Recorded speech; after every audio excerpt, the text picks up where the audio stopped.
सर्वसामान्यांच्या हक्काचा आवाज जागर जनस्थान।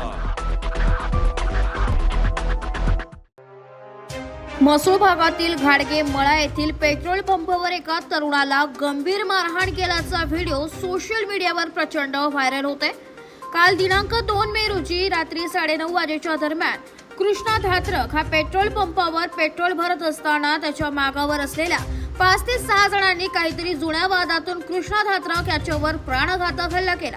पेट्रोल पंपावरील सीसीटीव्ही कॅमेऱ्यात हा सर्व प्रकार कैद झालाय। या हल्ल्यात कृष्णा हा गंभीररित्या जखमी झाला असून त्याच्यावर जिल्हा शासकीय रुग्णालयात औषध उपचार सुरू आहे। कृष्णाची प्रकृती चिंताजनक असून म्हसोळ पोलीस सीसीटीव्ही कॅमेऱ्याच्या आधारे हल्लेखोरांचा तपास करीत आहे। जागर जनस्थान करिता प्रतिनिधी संदीप नवसे, नाशिक।